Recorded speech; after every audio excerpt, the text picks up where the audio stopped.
The bullet whizzed past my ear like a lover's furious whisper, but I felt nothing. No sting, no burn, just the cold echo of what could have been. Jack's scream tore through the night, raw and animal. As he crumpled to the dirt of that godforsaken Iraqi alley, his blood pooling like spilled ink on the sand. I reached for him, my fingers phasing through his chest, screaming his name into the void. But the Reaper had already claimed me first, leaving me adrift in the limbo of the unfinished. That was 7 years ago, in the blistering heat of Fallujah, where the line between hero and haunt blurred into oblivion. Now, back in the Rust Belt hollows of West Virginia, I lingered like smoke from a dying fire, tethered to Jack Harlan, the man who dragged my dog tags from the rubble, the one whose nightmares I haunted because fate, that cruel puppeteer, decided our souls were knotted too tight to unravel. He couldn't see me, not fully, but he felt me. The chill down his spine when thunder cracked, the whisper of my voice in the wind rattling his trailer window.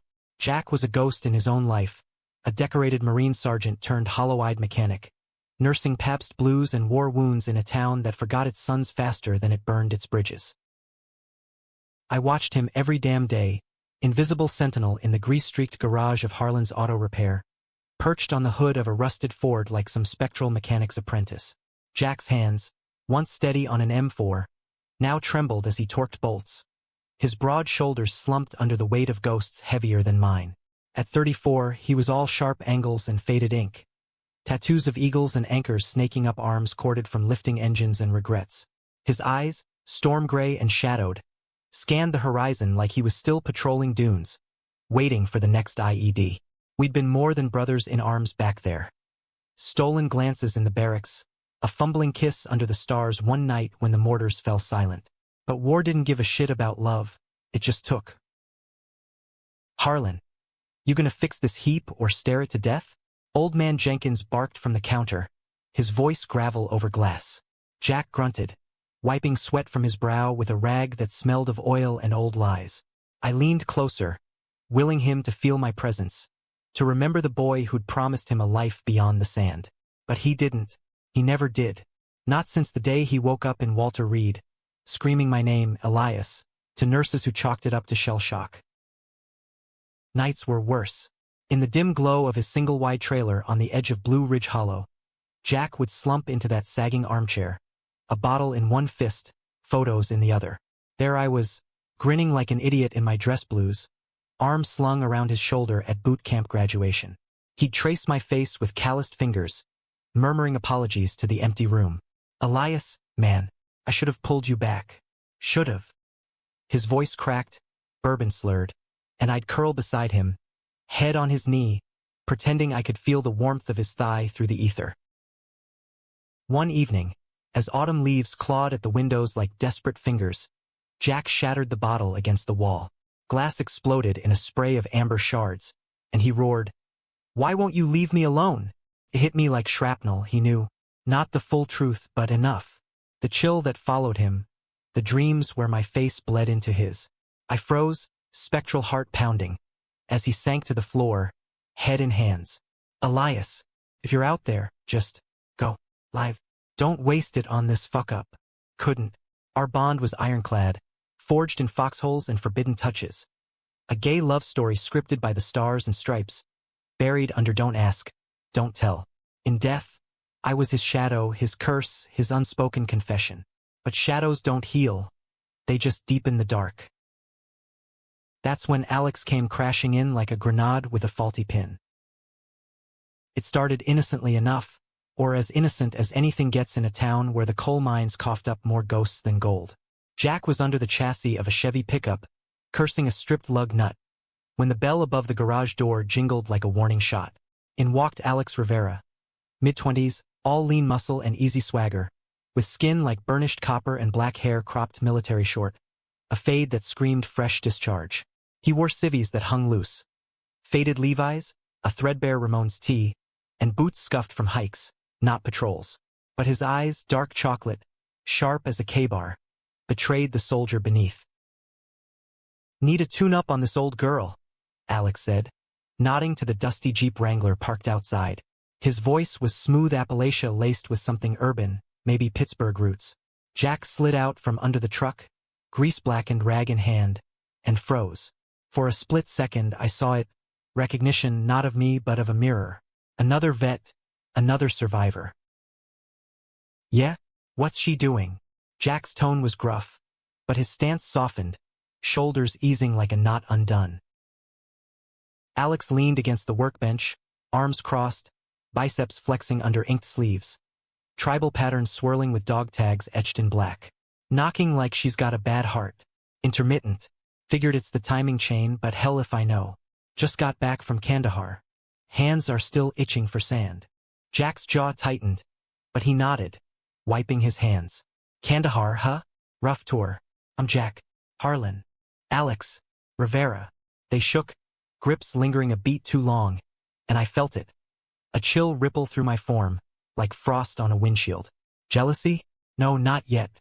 Just the ache of seeing Jack connect, flesh to flesh, in a way I never could again. Over the next weeks, Alex became a fixture. His Jeep needed one more thing every Tuesday. Brakes, then alternator, then a full oil flush that Jack insisted on doing gratis. They'd talk shop, tactics from tours, the suck of convoys the brothers lost.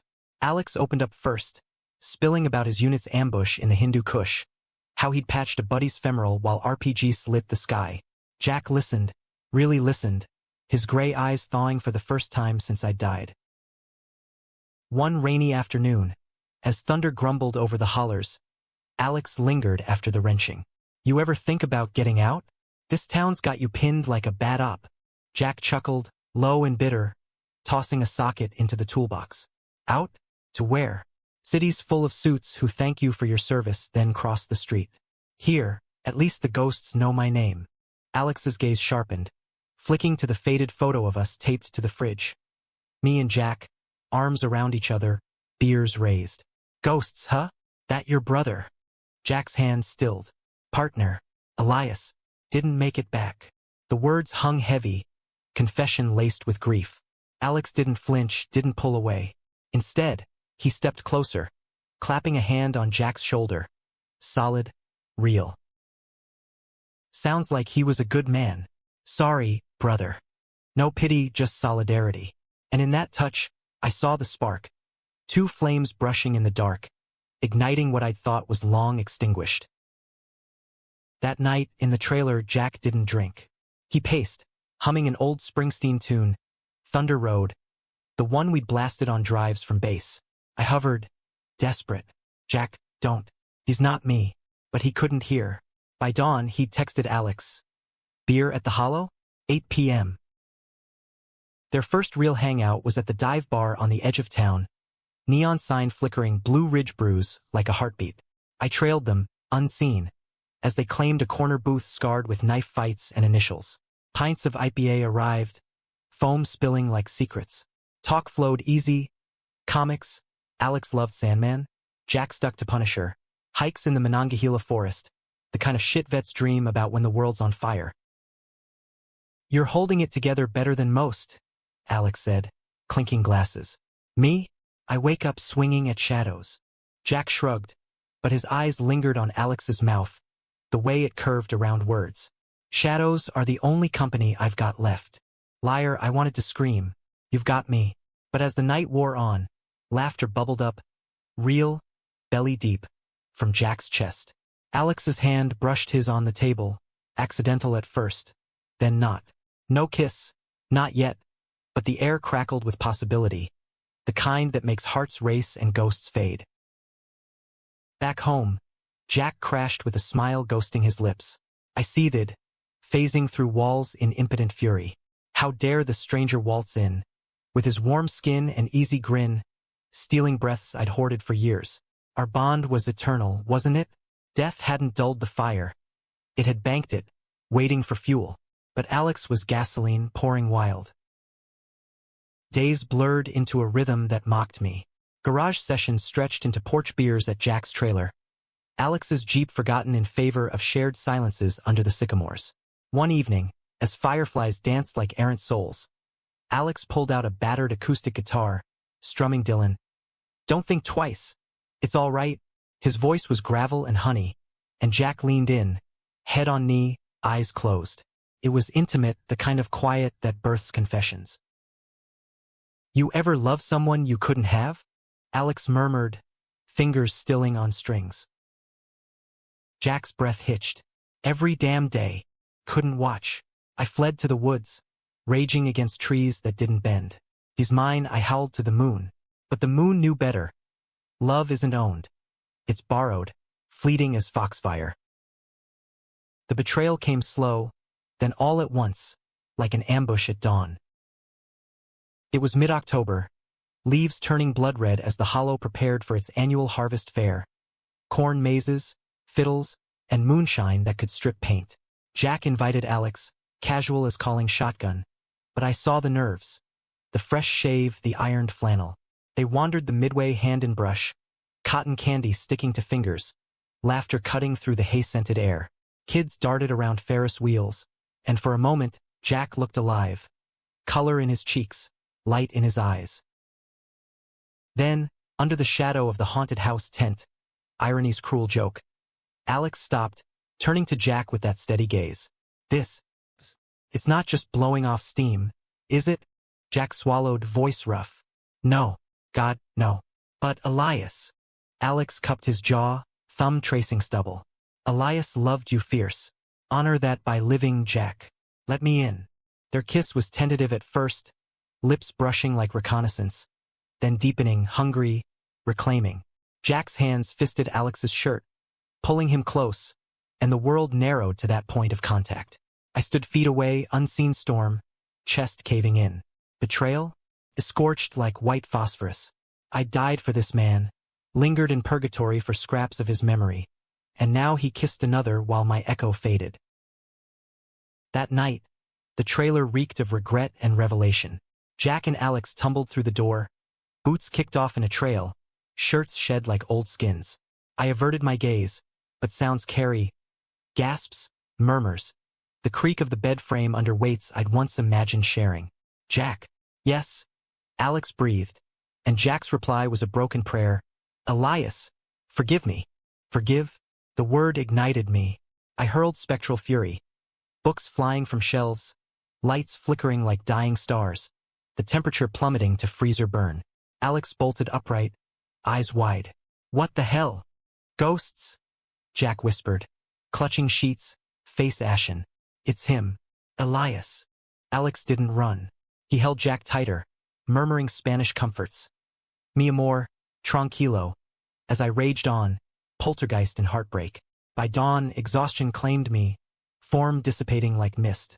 They lay entwined, Alex's head on Jack's chest, and in that vulnerability, I saw not theft, but healing. Jack's fingers traced Alex's scars, mirroring how he'd once touched mine. Love, it seemed, multiplied, not divided. But peace was a lie.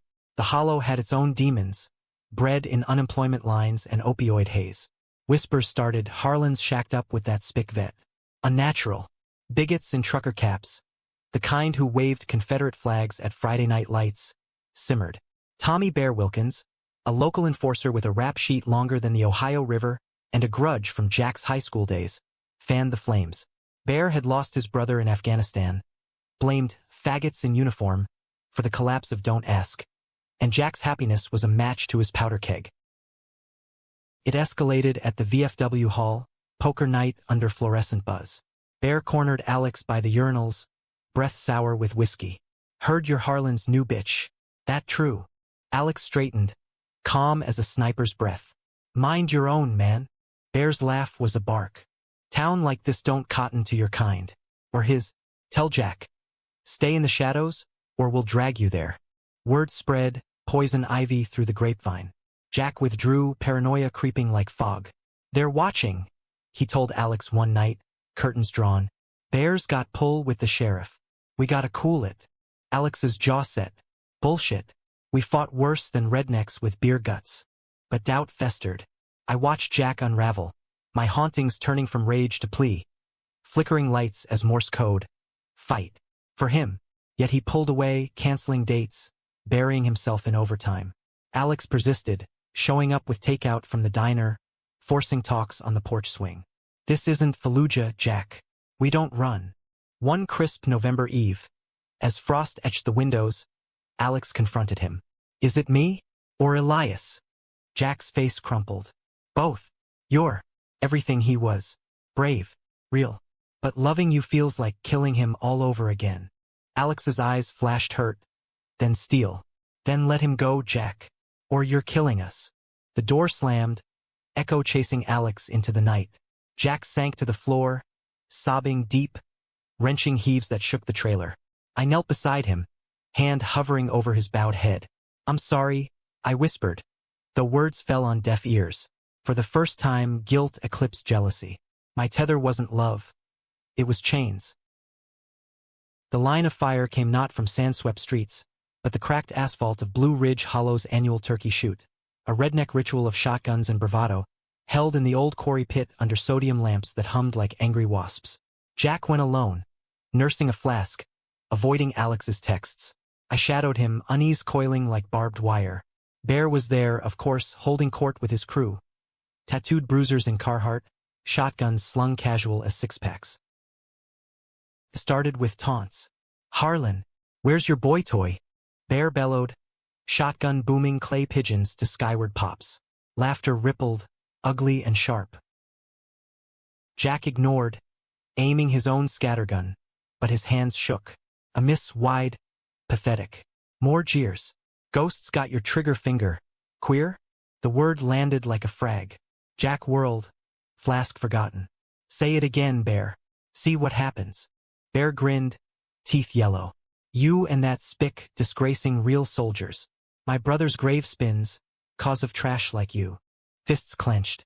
The crowd encircled, a coliseum of cruelty. Jack lunged, but Bear sidestepped, shotgun but cracking against Jack's temple. Blood bloomed, and Jack staggered, vision blurring. Stay down, fairy, Bear snarled, racking the slide. Not for birds, but warning. Then Alex appeared, bursting from the tree lean like avenging thunder, eyes locked on the fray. He'd followed Jack's truck, intuition screaming ambush. Get off him, Alex roared, tackling Bear from the side. Fists flying in a blur of marine precision, jab, hook, knee to gut. Bear swung wild, shotgun skidding across gravel, but Alex was fire incarnate, standing strong in the line of pellets and prejudice. Shots cracked, Bear's buddies joining, buckshot peppering the air like angry hornets. One grazed Alex's shoulder, tearing denim and flesh, but he didn't falter. He hauled Jack up, shielding him with his body, dragging them toward cover behind a rusted bulldozer. I've got you, Alex grunted, blood soaking his sleeve, voice steady as a heartbeat. Bullets chipped stone inches away, the quarry a maelstrom of muzzle flash and curses, but Alex held the line, unyielding, unbreakable. In that chaos, time fractured. I surged forward, no longer bound by fear. Jack's blood called to me, our tether thrumming like a live wire. Not again, I vowed. As Bear leveled his gun for a point-blank gut shot, I poured everything into the bond. Every stolen kiss, every battlefield promise. The shotgun jammed, inexplicably, barrel blooming frost where my chill touched metal. Bear howled, fumbling, and Alex lunged, disarming him with a crack of elbow to jaw. Sirens wailed distant. Someone sane had called it in. The crowd scattered like roaches, Bear's crew melting into night. Jack slumped against Alex, head lolling, but alive. Why? He rasped. Alex pressed his forehead to Jack's, blood mingling. Because I love you, you stubborn bastard. Line of fire or backwoods bullshit. I'm not losing you. Love. Not borrowed, but blazing. And in that blaze, I saw truth. My haunting had caged Jack, not cradled him. I'd been the ghost of what was, blocking the man of what could be. Tears, ethereal, evaporating, streaked my face as I touched them both, one final time. Jack's eyes flickered open, locking on mine for the first heartbeat since Iraq. Elias? Go, I mouthed, smiling through sorrow. Live for us. The tether snapped, not with pain but release, like cutting a parachute at freefall, trusting the updraft. My form dissolved, lightning, the hollow's hills unfolding in welcome. No heaven's gates, just peace. Rolling green under eternal blue, where wars end and loves endure. Jack stirred in Alex's arms, whispering thanks to the wind. They healed together, stitches and stories, therapy in tandem. The town grumbled, but change crept in. A new sheriff, a pride float at next year's fair. Jack kept my photo, not as anchor, but compass. Reminder that love defies death, multiplies in the daring. And me? I wandered free, a breeze through the hollers, whispering encouragements to the lost. In the end, we all stand strong, not against fire, but through it. For in America's fractured heart, ghosts don't bind, they bless.